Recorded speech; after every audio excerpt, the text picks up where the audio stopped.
Assalamualaikum warahmatullahi wabarakatuh. Perkenalkan, nama saya Karin Sanaya dari 12 MIPA 2. Saya akan menjelaskan materi tentang teks cerita sejarah. Materi yang akan saya sampaikan pada video kali ini yaitu pengertian teks cerita sejarah, jenis-jenis teks cerita sejarah, struktur teks cerita sejarah, dan kaidah kebahasan teks cerita sejarah. Jadi materi yang akan saya sampaikan mengenai teks cerita sejarah kali ini meliputi 4 aspek. Yang pertama, pengertian teks cerita sejarah. Teks cerita sejarah adalah teks yang menceritakan dan menjelaskan tentang fakta atau kejadian masa lalu yang menjadi latar belakang terjadinya sesuatu yang bernilai sejarah. Yang kedua, ada jenis-jenis teks cerita sejarah. Jenis-jenis teks cerita sejarah dibagi menjadi 2 bagian, yaitu sejarah fiksi dan sejarah non-fiksi. Masing-masing sejarah tersebut dibagi menjadi 4 bagian. Artinya, sejarah fiksi dibagi menjadi 4 bagian dan sejarah non-fiksi dibagi menjadi 4 bagian. Pertama, mari kita ulas tentang sejarah fiksi. Sejarah fiksi meliputi novel, cerpen, legenda, dan roman. Yang pertama ada novel. Novel adalah karya fiksi prosa yang ditulis secara naratif.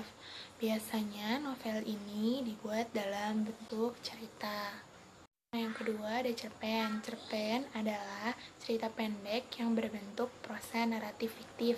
Biasanya cerpen ini cenderung padat dan langsung pada tujuannya. Yang ketiga ada legenda. Legenda adalah cerita prosa rakyat yang dianggap oleh sebagian orang merupakan sesuatu yang benar-benar terjadi. Terakhir ada roman. Roman adalah karya sastra yang berbentuk prosa yang melukiskan perbuatan pelakunya melalui watak dan jiwanya masing-masing. Roman ini juga bisa diartikan sebagai kisah percintaan.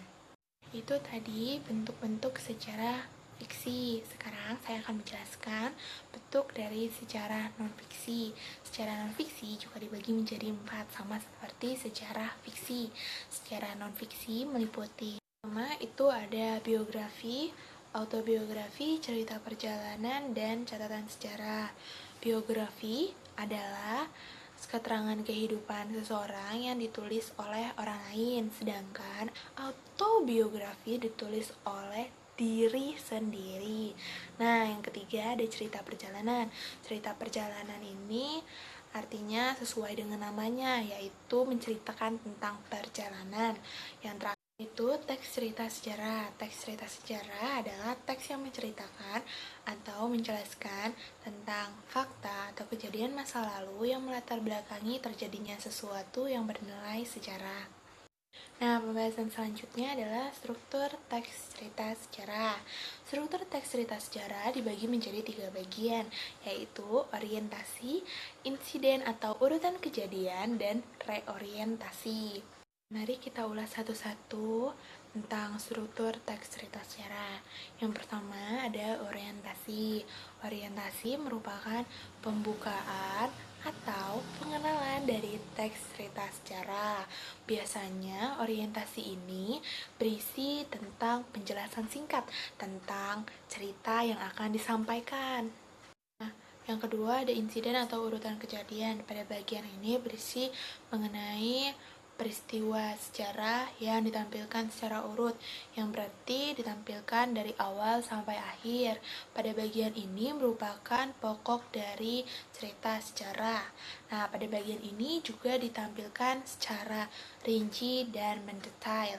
Yang ketiga ada reorientasi. Apa itu reorientasi?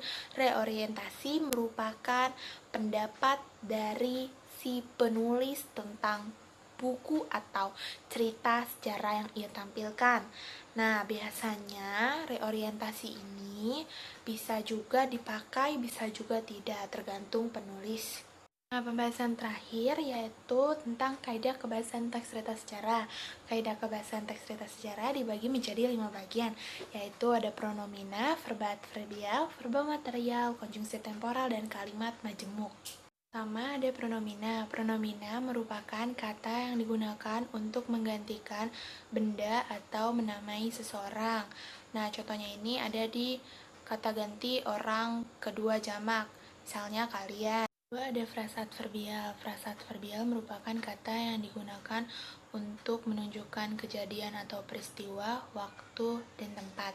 Yang ketiga, ada verba material. Verba material merupakan kata yang digunakan untuk menunjukkan suatu aktivitas yang dilakukan menggunakan fisik, misalnya membaca, menulis, dan lain sebagainya.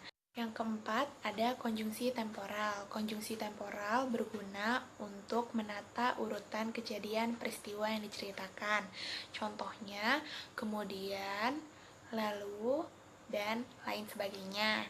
Yang terakhir, ada kalimat majemuk.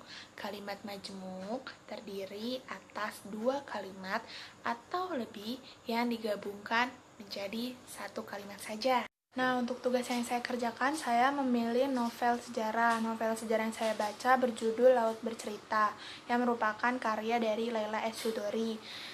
Ini covernya. Jadi, novel sejarah itu merupakan jenis sejarah fiksi, bukan non-fiksi.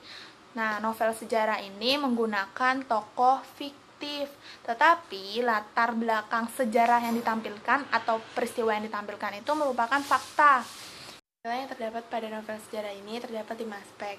Yang pertama, nilai religius, mandiri, gotong royong, nasionalis, dan integritas.